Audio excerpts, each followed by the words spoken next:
আমি জানতে চাই তারেক রহমানের কাছে, আপনার মা মেয়ে যদি ধর্ষণ হয় এবং তাকে গলা কেটে হত্যা করা হয়, আপনি তার ফাঁসি চাইতে পারবেন, কিন্তু অন্যজনের মা মেয়ে যদি ধর্ষণ হয় এবং তাকে যদি হত্যা করা হয়, তাহলে সে কেন বিচার চাইতে পারবে না বা সে কেন ফাঁসি চাইতে পারবে না?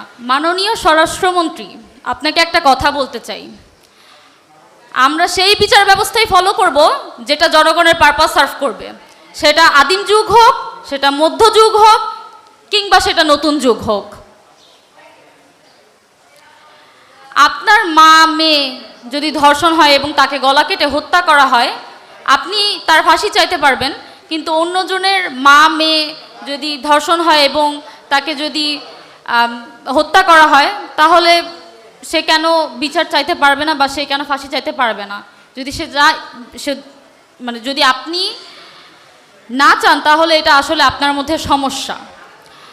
আরেকটা কথা বলতে চাই, আসলে এই সকল সেন্সিটিভ ইস্যুকে আপনারা খুবই হেসে হেসে উত্তর দেন।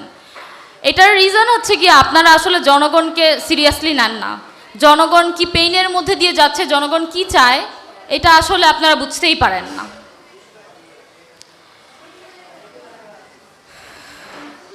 আসলে 24-এর গণ অভ্যুত্থানের পরে আমি অনেক ধরনের কমপ্লেইন করেছি যে দেশে এটা লাগবে ওটা লাগবে, কিন্তু আসলে দেশের মানুষ বেশি কিছু চায় না। তারা দুইটা জিনিস চায়, একটা হচ্ছে আমি যখন রাস্তায় নামবো আমি অ্যাক্সিডেন্ট করে মারা যাব না, আরেকটা হচ্ছে আমার মাথার উপর ব্রিজ ভেঙে আমার মৃত্যুবরণ করতে হবে না, আরেকটা হচ্ছে আমাদের প্রতিটা ঘরের যে নারীরা আছে তারা নিরাপত্তায় থাকবে, তাদের নিরাপত্তা নিশ্চিত করা। আপনারা এই দুইটা জিনিসই এনশিওর করতে পারছেন না।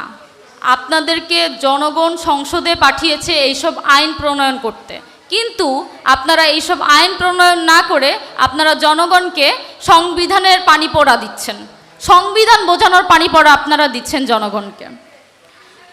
লাস্টলি আমি প্রাইম মিনিস্টারের উদ্দেশ্যে কিছু কথা বলতে চাই। আপনার কন্যা জাইমা রহমান যখন সাইবার বুলিংয়ের শিকার হয়েছিল, 24 থেকে 48 ঘন্টার মধ্যে আপনারা তাকে গ্রেফতার করেছিলেন। সাধারণ কথাটা কেন বললাম সেটা আমি পরে এক্সপ্লেইন করব। আসলে এইটা আমাদের একটা কালেকটিভ ফেইলিয়ার যে আমরা 24-এর গণ অভ্যুত্থানের পরে আমাদের যে সকল সংস্কার করা দরকার ছিল, যে নারীদের নিরাপত্তা নিশ্চিত করা দরকার ছিল, সেটা যে কারণেই হোক, যেভাবেই হোক, সেটা আমরা আসলে করতে পারিনি।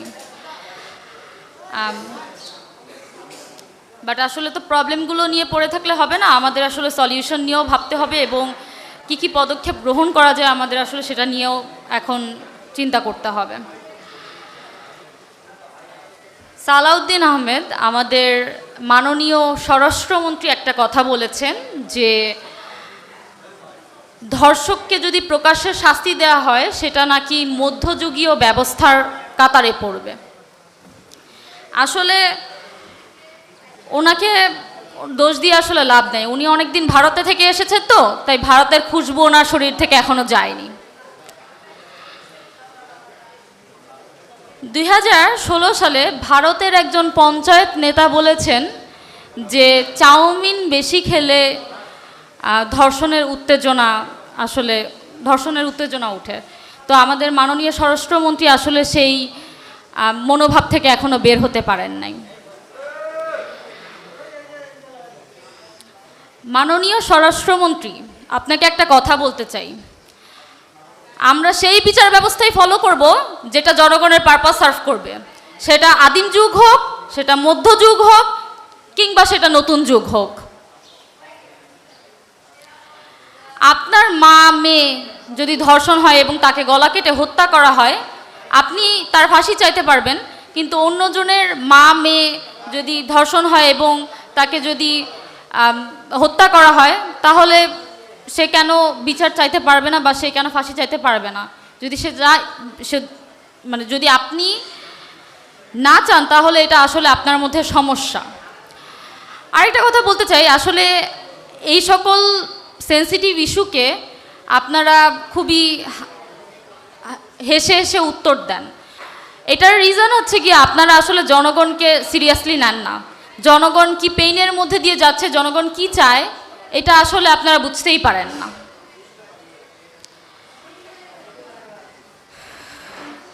আসলে 24-এর গণ অভ্যুত্থানের পরে আমি অনেক ধরনের কমপ্লেইন করেছি যে দেশে এটা লাগবে ওটা লাগবে, কিন্তু আসলে দেশের মানুষ বেশি কিছু চায় না, তারা দুইটা জিনিস চায়। একটা হচ্ছে আমি যখন রাস্তায় নামবো আমি অ্যাক্সিডেন্ট করে মারা যাব না, আরেকটা হচ্ছে আমার মাথার উপর ব্রিজ ভেঙে আমার মৃত্যুবরণ করতে হবে না, আরেকটা হচ্ছে আমাদের প্রতিটা ঘরের যে নারীরা আছে তারা নিরাপত্তায় থাকবে, তাদের নিরাপত্তা নিশ্চিত করা। আপনারা এই দুইটা জিনিসই এনশিওর করতে পারছেন না। আপনাদেরকে জনগণ সংসদে পাঠিয়েছে এইসব আইন প্রণয়ন করতে, কিন্তু আপনারা এইসব আইন প্রণয়ন না করে আপনারা জনগণকে সংবিধানের পানি পড়া দিচ্ছেন, সংবিধান বোঝানোর পানি পড়া আপনারা দিচ্ছেন জনগণকে। লাস্টলি আমি প্রাইম মিনিস্টারের উদ্দেশ্যে কিছু কথা বলতে চাই।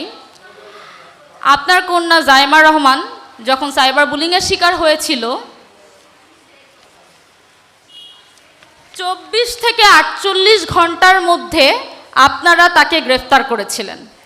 আপনাদেরকে অন্য আরেকটা চিত্র দেখাই। ডেইলি স্টারের প্রতিবেদন অনুযায়ী এবং ডেইলি স্টারের রিপোর্ট অনুযায়ী, অলসো ঢাকা ট্রিবিউনের রিপোর্ট অনুযায়ী বাংলাদেশে প্রতিদিন 19 জন করে নারী এবং 12 বছরের নিচে শিশু ধর্ষণ হচ্ছে, এবং কিছু ক্ষেত্রে মামলার বিচার নেওয়া, এইসব ধর্ষণের মামলার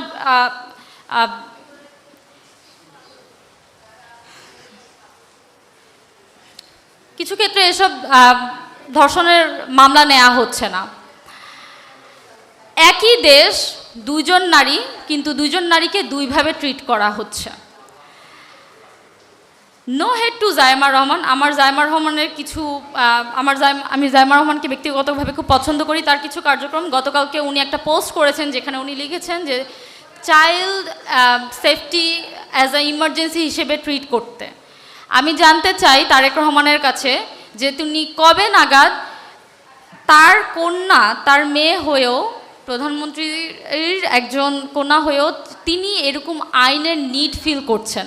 আমি জানতে চাই তিনি কবে নাগাদ এটার আইন বাস্তবায়ন করবেন, আমরা আদৌ এটার আইন বাস্তবায়ন হতে দেখতে পাবো কি না, কবে দেখতে পাবো, এটার একটা ক্লিয়ার স্টেটমেন্ট আমাদেরকে দিবেন। আর যদি এরকম কোনো আইন আপনারা বাস্তবায়ন না করতে চান, না করতে পারেন, তাহলে আপনারা আমাদের সকল নারীদেরকে একটা করে ভিকটিম কার্ড ধরায় দিবেন। অনেক তো কার্ড দিচ্ছেন, একটা ভিকটিম কার্ড দিবেন, কারণ গতকাল 2 দিন আগে রামিসা ছিল, তার 2 দিন আগে আসিয়া ছিল, কালকে যে আমি এরকম ভিকটিমের শিকার হব না বা আমি ভিকটিম হব না, এটার কি গ্যারান্টি আপনি বলেন? সুতরাং আপনারা কবে নাগাদ এটা নিয়ে বিচার ব্যবস্থা করবেন, আপনাদের কবে বিচার করবেন, কবে কি করবেন, এটার একটা ক্লিয়ার স্টেটমেন্ট আমাদের জনগণের সামনে তুলে ধরুন। আমরা এটাই আসলে আশা করি। আদারওয়াইজ আমাদের হাতে একটা ভিকটিম কার্ড ধরা দেওয়া ছাড়া আসলে আমি আর কোনো উপায় দেখতে পাচ্ছি না। ধন্যবাদ।